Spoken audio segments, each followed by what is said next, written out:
2장 8절로 11절입니다. 요한계시록 2장 8절로 11절 같이 봉독합니다. 시작. 서머나 교회의 사제에게 편지하라.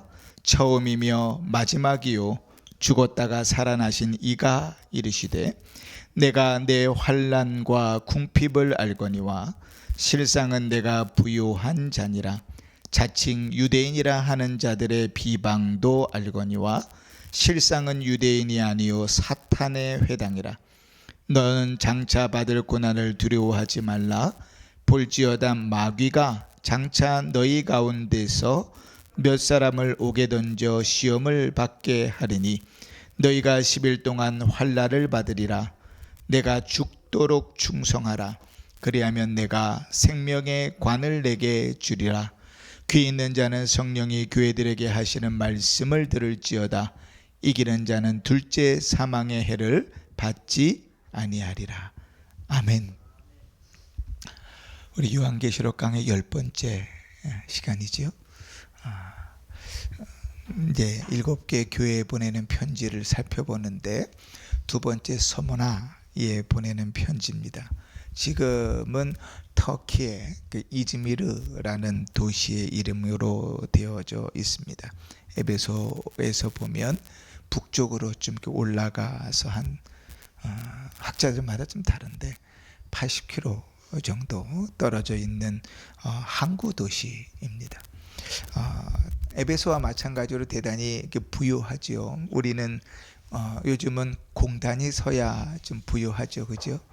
회사가 있고 공장이 있어야 그 도시가 부유한데 당시에는 한국 도시는 많이 부유했습니다. 많은 사람이 오고 가고 또 많은 물건들이 이렇게 오고 가면서 교역이 이루어졌기 때문에 한국 도시들이 부유하죠. 에베소도 그랬지만 어마어마하게 중요하고 또 부유한 도시였고 또 그 아시아의 관문이면서 또 수도와 같은 도시였다면 이 이즈미르 그 서머나 역시도 항구 도시인데 참 부유한 도시였고 소아시아에서 가장 아름다운 도시였다 이렇게 표현돼요.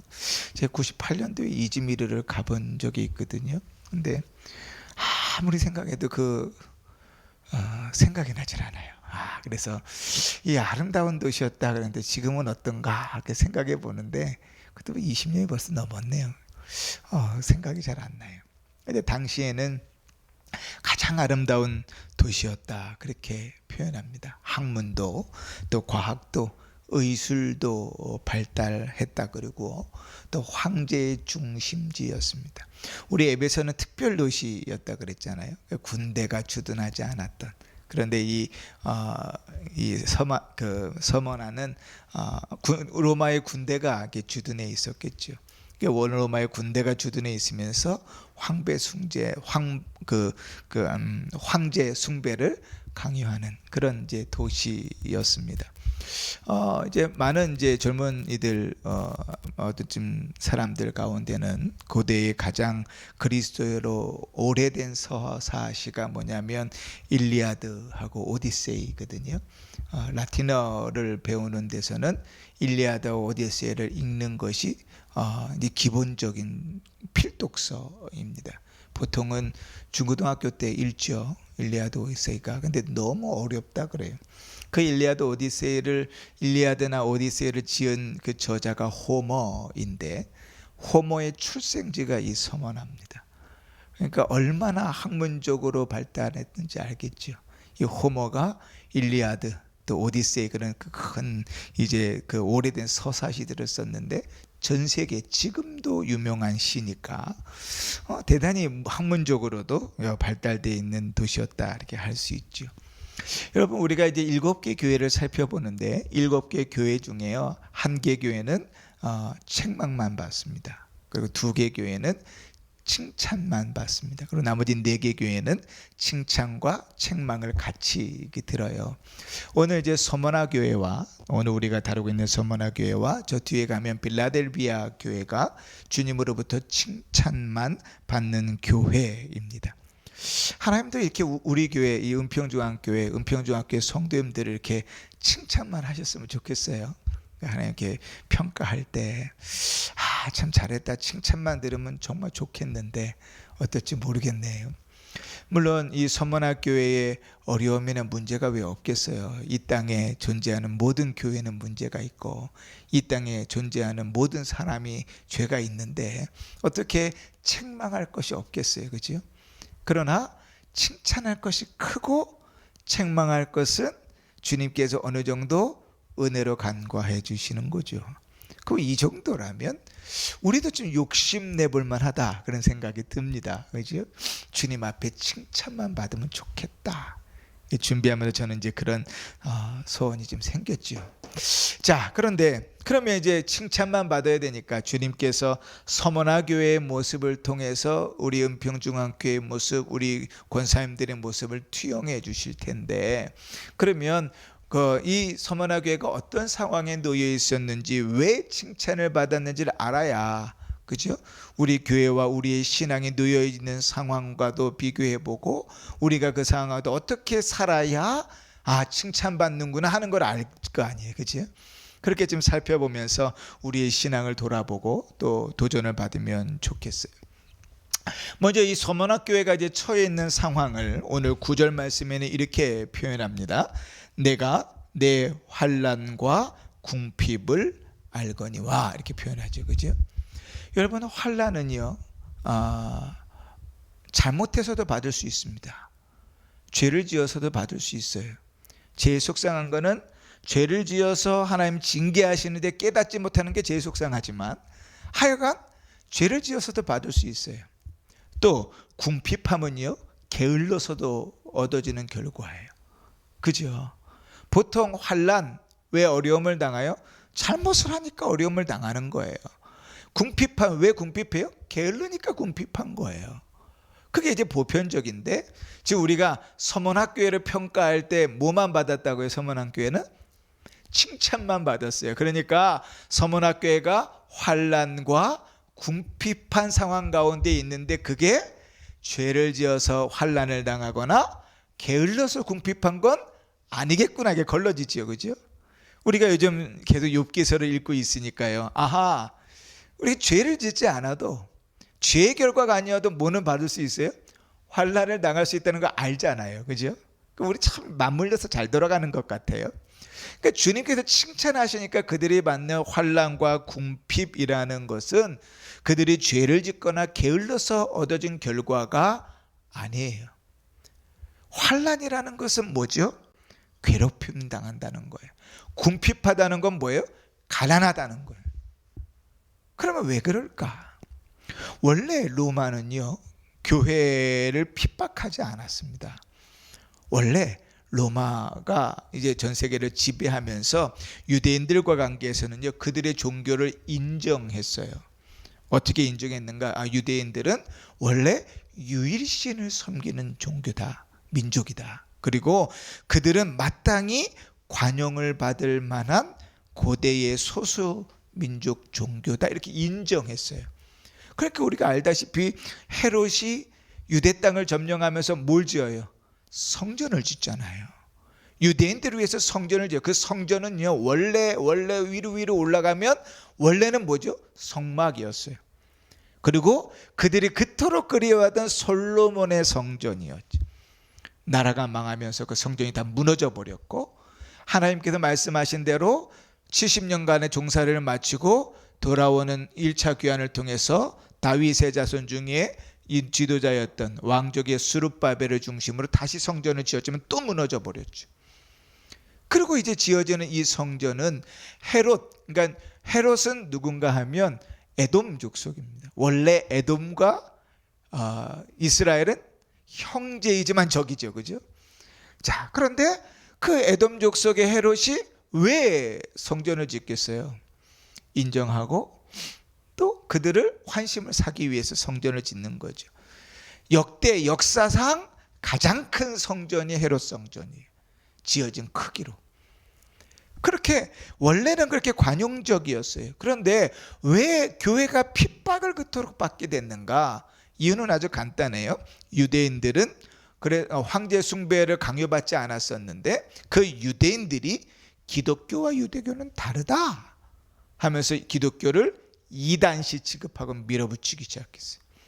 산헤드린 공의회로부터 이 유대인들이 이제 기독교는 이단의 한 종류라고 막 회방하기 시작하면서 교회를 향한 로마의 박해가 시작된 거예요. 그래서 그렇게 박해하는 그 유대인들을 오늘 주님께서 뭐라고 표현하세요? 9절 마지막에 보면 자칭 유대인이라 하는 자들의 비방도 알거니와 실상은 유대인이 아니요 사탄의 회당이라. 그래서 유대인은 혈연적으로 유대인 맞아요. 그죠? 그럼에도 불구하고 하나님 뭐라고 표현하시죠? 사탄의 회당이라, 사탄의 모임이라고 표현하시죠. 그들 때문에 교회가 핍박받기 시작하는 거죠.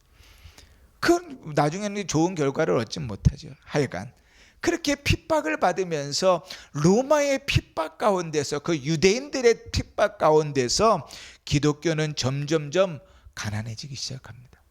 가장 부유한 도시 중에 하나에 살면서 가장 가난한 교인이 되어져 버린 거예요. 환난을 당하고 핍박을 당하고 제재를 당하는 거죠. 로마는 서머나 교인들에게 황제 숭배를 강요했어요. 황제 숭배를 강요하면, 숭배를 안 하면 어떻게 되죠? 왕을 모욕하고 거역하는 죄가 되니까 어떻게 돼요? 죽음으로 이르는 거죠. 죽음으로 끌려가지 않아도 뭐예요? 그 거절당하는 것 때문에 경제적인 제재를 받습니다. 여러분, 우리는 경제적인 제재를 잘 모르시죠? 그죠? 제가 공부했던 남아공에는요, 지금은 이제 다 없어졌는데, 옛날에는 길거리에 의자가 있는데 의자에 그 표시가 딱 붙어 있어요. 백인 전용. 길거리 지나가다가 힘들어도 흑인은 그 의자에 못 앉는 거예요. 제재를 받는다는 건 그런 거죠. 그러니까 예수를 믿기 때문에 경제 활동을 할 수 없어요. 예수를 믿기 때문에 돈 버는 게 힘들어요. 예수를 믿기 때문에 먹고 사는 게 어려워졌어요.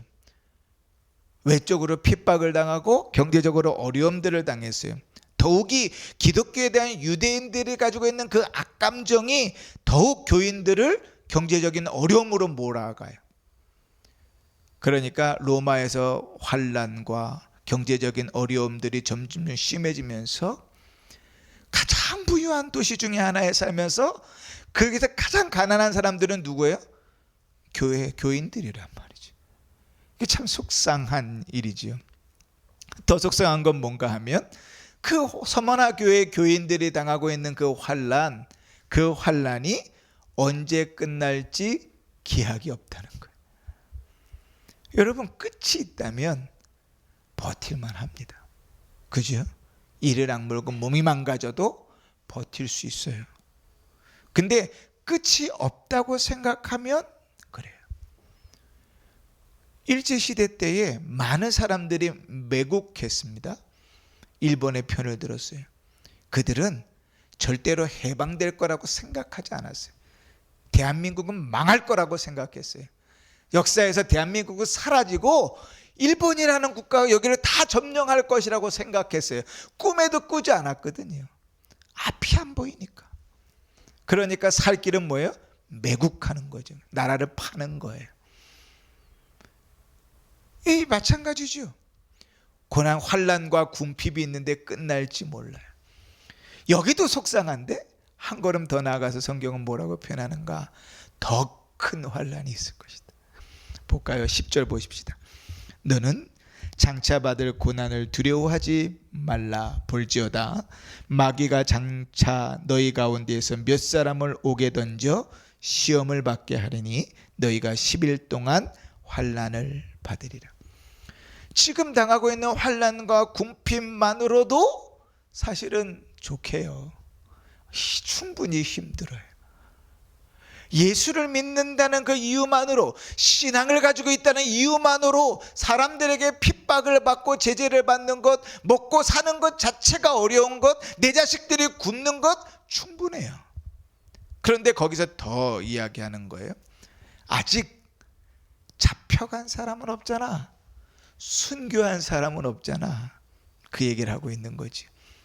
예루살렘 교회가 핍박을 받을 때에 야고보 사도가 잡혀서 순교했지요. 사유대인들이 좋아하니까 베드로까지로 잡아놨다가 결국은 죽이기 바로 전날 저녁에 하나님께서 그를 살려내보내시잖아요. 근데 마찬가지로 서머나 교회에 대해 그런 핍박이 있을 것이라고 이야기하시는 거예요. 그리고 10일 동안 있을 것이다 할 때 이 10일이 정확하게 10days인지 일주일하고 3일 더 있는 시간인지 아니면 어떤 시간인지 우리는 정확히 알 수 없지만 중요한 것은 하나님이 심판하신 마지막을 이야기하는 것은 아닐 거라는 거예요. 지금 당하고 있는 환난이 교회의 마지막 환난은 아니다, 이렇게 이야기하는 거죠. 여러분, 우리가 이 서머나 교회의 상황을 보면서요, 좀 깊이 깨달아야 될 게 있어요. 여러분, 교회가 칭찬받는 게 뭐 때문이라고 생각하세요? 예배당을 크게 짓고 성도들이 많이 모여야 칭찬받습니까? 물론 그런 교회도 있습니다. 하나님께서 예루살렘 교회를 향하여 일하실 때 하루에도 설교 한 번에 3,000명, 5,000명씩 예수를 믿게 했어요. 3,000명, 5,000명씩 들면 10,000명, 우리 그토록 몇십 년 동안 기도하던 10,000명이요 2번, 3번 설교에 이루어지는 거예요. 그 예루살렘 교회가 얼마나 커졌겠어요. 지금으로 따지면 여의도 순복음교회보다 더 커졌겠죠. 뭐 그렇게 부흥하면.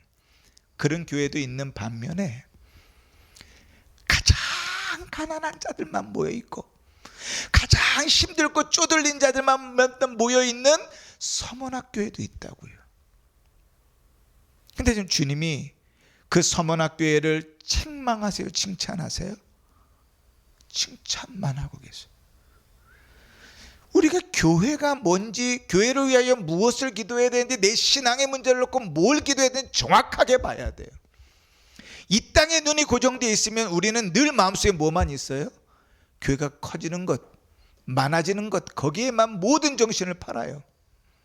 뭐는 안 돼 있는데, 신앙의 실력은 없는데, 경건의 능력은 없는데 1만 성도를 100만 번 기도해봐야 그건 안 된다고요. 경건의 능력 없는 100만 명, 10,000명 모아놔봐야 그건 교회로 칭찬받지도 못해. 10,000명이 모였는데 예배 시간에 다 자. 이게 무슨 교회예요 그게.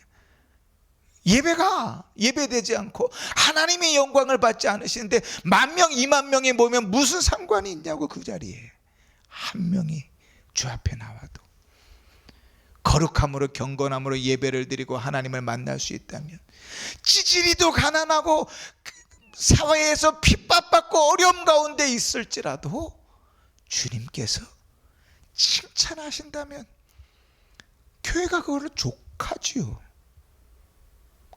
오늘 서머나 교회를 보면서 우리는요, 예루살렘 교회와는 전혀 다른 완전히 반대된 교회의 모습 가운데서 교회가 모여야 되는지, 신자가 모여야 되는지 다시 한번 확인하게 되는 거예요. 주님께서 그 교회를 위로하는 내용을 보면 더 그 사실들은 명확해집니다. 여러분, 예수 믿는 것 때문에 환난을 당해요. 예수 믿는 것 때문에 찌질이도 가난해요. 끝이 보이지도 않아요. 더 큰 환난이 있다고 그래요. 그러한 상황들을 나열하면서 여러분 같으면 뭐가 위로가 되겠어요? 이 질문이 너무 어려워요. 쉽게 바꿔볼게요. 하루에 3끼는커녕 한 끼 먹기도 힘들고 피죽 끓여 먹는 것도 힘들고 자식들은 아파갖고 맨날 골골골골 대고 집은 막 쓰러져 가고 비만 오면 막 물이 뚝뚝 설어지고 뭔가 일을 해야 되는데 일할 거리들은 없고, 그런 상황 속에서 믿음을 지켜 살아가는데 이제 여러분들에겐 그 상황에서 뭐가 위로가 될 것 같아요? 주님이 뭐라고 이야기하시면 위로가 될 것 같습니까? 어떨까요? 이렇게 얘기하면 위로가 될까요? 걱정하지 마라, 꼭 끝난다. 걱정하지 마라, 이제 2끼 3끼 먹을 날이 곧 올 거야. 걱정하지 마, 더 이상은 이제 어려움은 없다. 이제 더 이상 핍박하지도 않을 거야. 이제 잘 될 거야. 사람들이 너를 부러워할 거야. 사람들이 너를 존경할 거야. 이제는 더 이상 아프지 않을 거야. 이런 것들이 우리에게 위로가 되겠죠, 그죠? 그렇지 않겠어요? 그 우리 주님이 그 처지에 있는 서문학 교회를 어떻게 위로하는지를 보면 신앙이 뭔지가 정확하게 나와요. 시작을 이렇게 자기를 소개하십니다. 8절 우리 같이 읽습니다. 시작. 서문학 교회 사제에게 편지하라. 처음이며 마지막이요 죽었다가 살아나신 이가 이르시되. 주님이요 위로한답시고 자기 자신을 소개하시는 거예요. 두 가지로 소개합니다. 첫 번째는 뭐라고요? 처음과 나중이시다. 우리가 앞에서도 계속 그렇게 말씀하시는 주님을 배웠죠. 처음과 나중이요 알파와 오메가요 시작과 끝이라고 이야기하는 그 내용들을 많이 들었잖아요. 이 처음과 나중이라는 말이 뭡니까? 하나님께서 세상을 창조하셨고 시작과 끝에 주님께서 계시는 역사의 전체를 주관하시는 분이시다. 하나님의 손 안에 그 역사가 있다. 모든 것이 주님의 손 안에서 움직인다.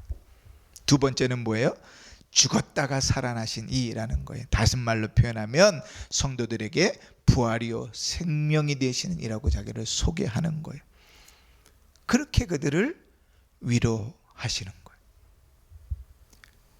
되게 무책임하지 않습니까? 짜증나지 않아요? 예수님이? 그냥 뭐 그렇습니까?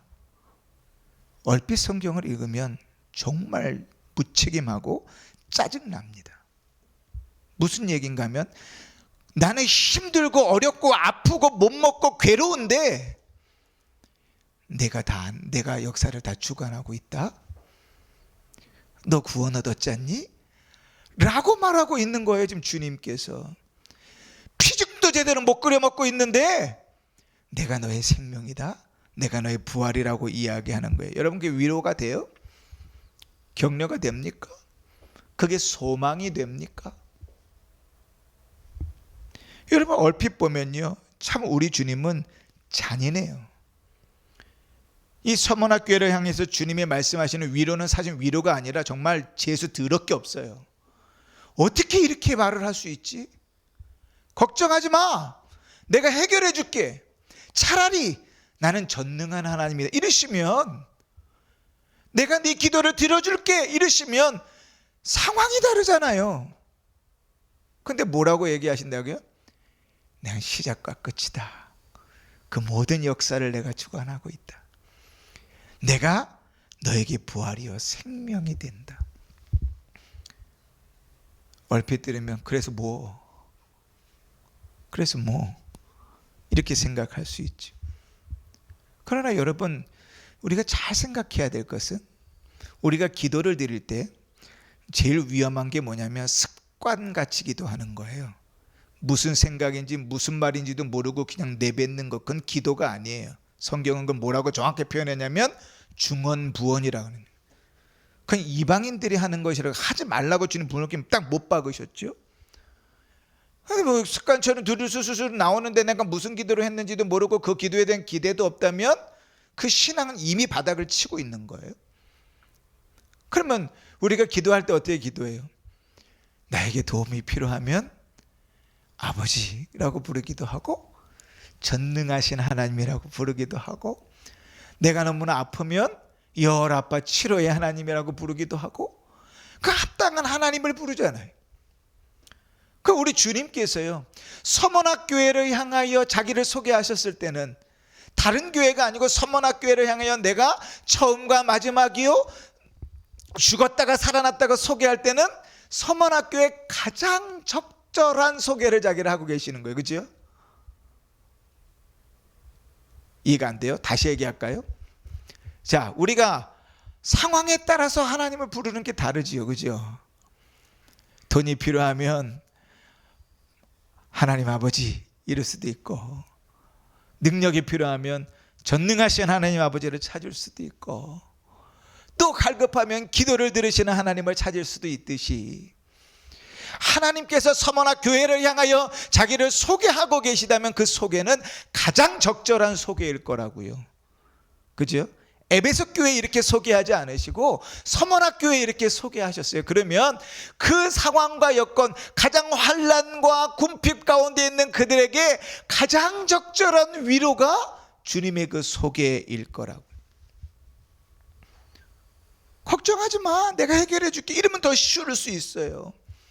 근데 주님은요 아주 짜증나게 이렇게 이야기하시는 거예요. 내가 역사의 주인이다, 모든 일어나는 일은 내 뜻 안에서 이루어지는 것이다. 그러니 환난과 궁핍도 잘 당해라, 죽도록 충성해라. 그럼 내가 면류관을 주겠다. 미치겠는 거죠. 미치겠는 거죠. 우리가 그토록 유명하게 하는 죽도록 충성하라는 여기에서 나오는 거예요.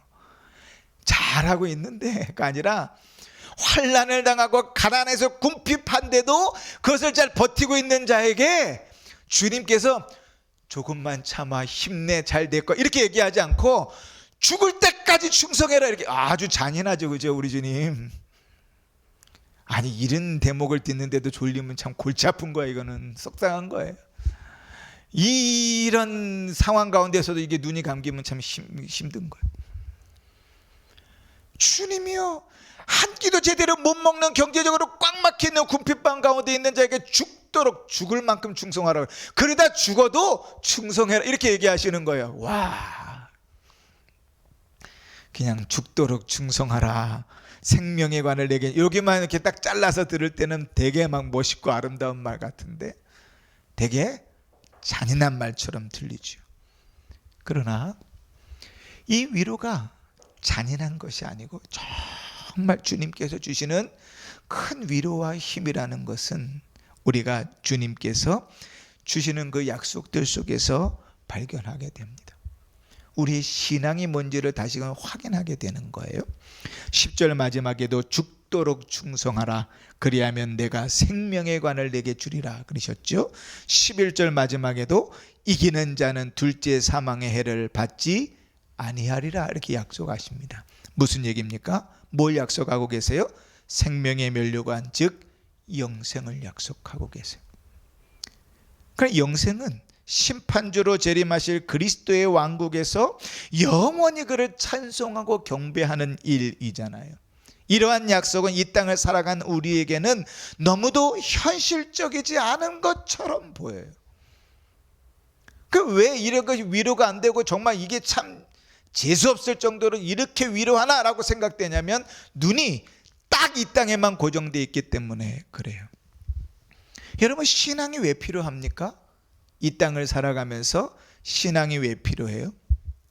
이 땅을 살아가면서 우리의 신앙이 필요한 이유가 자기를 위함이고 이 땅을 잘 살기 위함이라면 그건 기독교 신앙 아닙니다.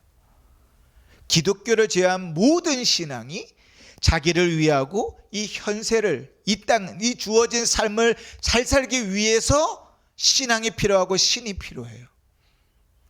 근데 하나님께서 우리에게 주시는 신앙, 우리에게 기대하는 신앙은 이 땅을 잘 살기 위한 신앙이 아니에요. 그랬다면 아브라함은 이미 갈대우르를 버리고 나왔을 때 가나안 땅을 다 받았어야 정상이죠. 죽을 때까지 무덤 하나밖에 받지 못했거든요. 그럼 그게 무슨 믿음으로 산 삶입니까?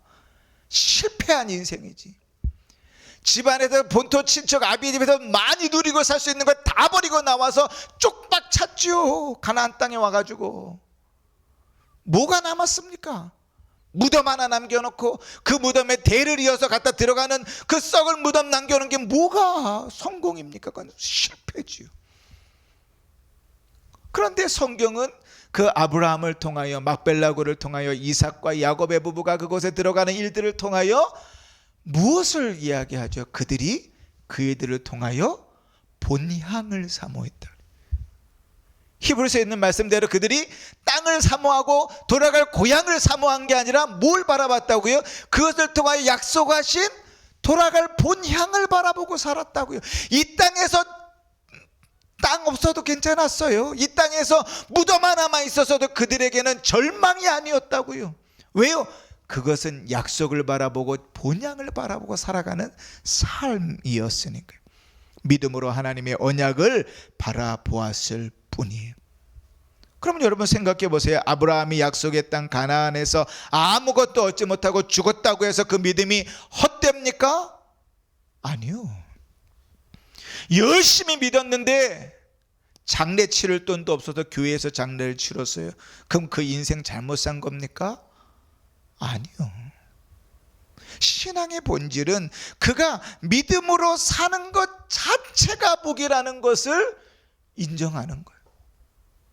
그게 인정되지 않으면 이 땅에서 눈을 뗄 수가 없어요. 이 땅에서 몸이 아프고요, 돈이 없고요, 못 먹고요, 초라하고요, 힘들면 죽고 싶어요. 왜요? 눈이 다 이 땅에만 와 있으니까. 근데 하늘에 가 있으면 어때요? 몸이 아프고 힘들고 어려워도 기뻐요. 여러분, 이지선이라는 자매가 있어요. 20대에 차를 몰고 가다 차에서 불이 나가지고요, 교통사고 하는데 불이 나가지고 온몸에 화상을 입었어요. 이게 우리가 볼 수가 없는데 이 사진을 보면 두 눈 뜨고 제대로 못 볼 정도로 온 얼굴이 일그러졌어요. 다 타가지고 얼굴 수술만 몇 번을 하고. 근데 그 자매가 그 속에서 하나님을 깊이 만납니다. 인생이 바뀌죠. 얼굴은 망가졌는데, 이대 다니던 여자가 소망이 없어져 버렸는데, 그런데 그는 그곳에서 정말 소망 되신 주님을 만나는 거예요. 송명이라는 시인은 날 때부터 소아마비였어요. 소아마비를 아십니까? 경험해보지 않고 가족 중에 없고 하지 않으면 죽었다 깨나도 몰라요. 그게 얼마나 괴롭고 힘든지. 말 한마디 하려고 온몸을 비틀어서 이야기해야 되는 것도 제대로 나오지 않거든요. 그런데 그가 예수를 만납니다. 그래서 그 유명한 시를 쓰는 거예요. 나 가진 재물 없으나, 나 가진 지식 없으나, 나 남에게 있는 건강 있지 않으나, 나 남이 가진 것 있으니, 남이 못 본 것을 보았고 듣지 못한 것을 들었고, 나 남이 받지 못한 사랑을 받았다. 눈이 이 땅에 있으면요, 이 땅에만 있으면 내 인생이 아프고 힘들고 괴로우면 정말 불쌍한 인생이 돼요. 소망이 없어요. 빨리 죽었으면 좋겠어요. 그것밖에 마음속에 없어요. 근데 하늘을 바라보고 살면요, 주님께서 부르실 날이 있다는 걸 알면요, 내 몸이 막 망가지고 여기저기 쑤시고 아파도 찬송이 돼요. 비가 오면 뚝뚝뚝 비가 새도 감사가 돼요. 여러분, 지난 작년에 우리 비마을 때 예배당 7군데 8군데 샜어요. 막 그냥 새는데 갖다 대는데도 막 계속 새고 밤새도록 이거 말려가면서 물 옮기면서 샜잖아요. 그런데 올해 막 태풍 지나고 온다 그러고 한국을 관통한다 그러고 막 그래가지고 얼마나 긴장했는지 밤새 여기서 자면서 기도하면서 그 밤새 괜찮았거든요. 아, 잘 넘어갔구나. 그런데 아침에 박권 선생님 기도하러 오셨는데 그때부터 새더라고요. 3군데밖에 안 샜어요. 속상해야 되는데 감사하더라고요.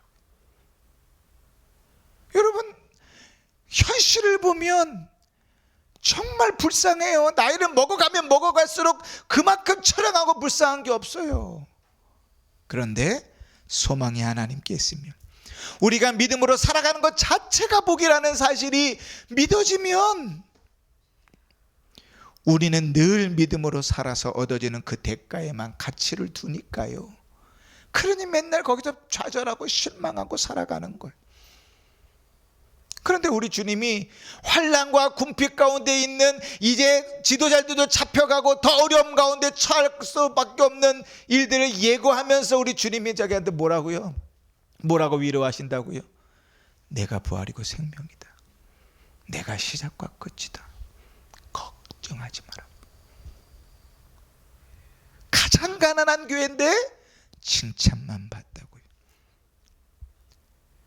사는 자에게, 그렇게 사는 자에게서 준비되어 있는 아무것도 빼앗길 수 없는, 아무도 빼앗을 수 없는 생명의 면류관이 그에게 주어진다. 그것보다도 더 소중한 것이 없는 거예요.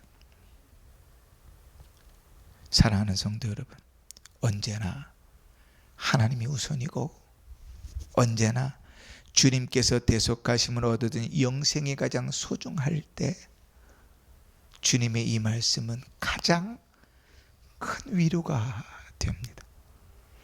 이 땅을 괴롭게 환난과 핍박 가운데 믿음을 지키면서 살아가더라 할지라도 나에게 믿음이 있는 것이 감사하고 그 믿음을 지킬 수 있는 것이 감사할 때 주님의 이 말씀은 내가 생명이다, 내가 처음과 끝이다, 걱정하지 말아라, 이 말씀이 곧 끝난다, 너한테 어려움이 없게 해줄게, 문제 해결해 줄게 하는 말씀보다 더 큰 위로와 소망이 되는 거예요.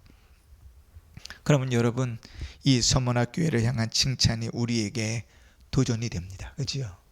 어떤 도전이 됩니까? 첫 번째, 교회가 적어도 믿음 가운데 서 있으면 하나님이 칭찬만 하시는 교회가 될 수 있다고.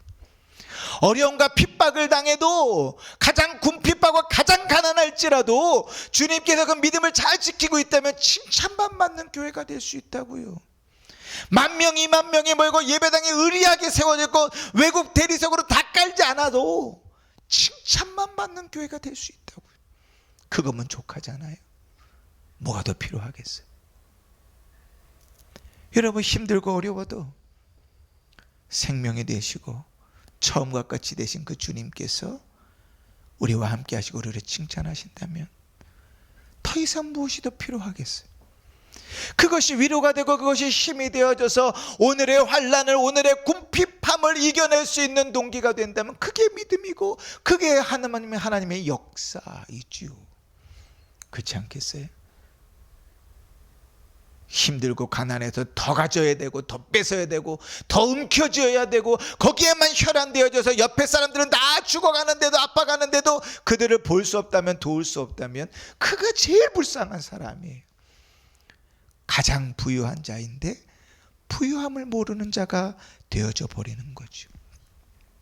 기도의 응답이 이루어지지 않으므로 열심히 주를 섬겼는데 남들보다 힘들게 살아가는 것 때문에, 또 나의 믿음이 하찮아 보이고 쓸모없어 보이는 일이 없었으면 좋겠어요.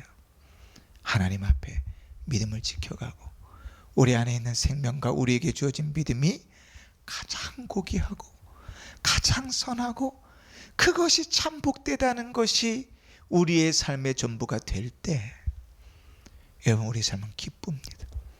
우리 삶은 행복할 수 있어요. 우리의 주어진 삶의 걸음들은 늘 위로와 찬송이 넘쳐날 수 있어요.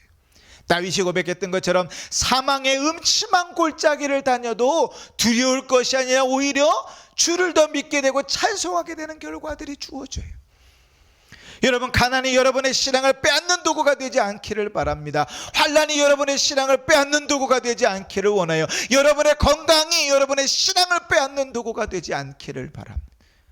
문제와 어려움들과 환난들이 여러분의 신앙을 앗아가지 않기를 바랍니다. 서문학교회를 위로하신 것처럼 대속하여 구원하신 은혜가 세상 그 무엇보다 소중하고, 그래서 그 말씀을 따라 살아가는 것이 인생의 최고의 기쁨이요 목적인 삶을 살아가는 복된 성도들 되시기를. 그래서 서문학교회를 칭찬만 하셨듯이 우리 은평중앙교회 성도들, 또 우리 은평중앙교회가 그 칭찬만 받는 그런 복된 은혜가 있기를 주의 이름으로 축원합니다. 기도하십시다. 하나님 아버지,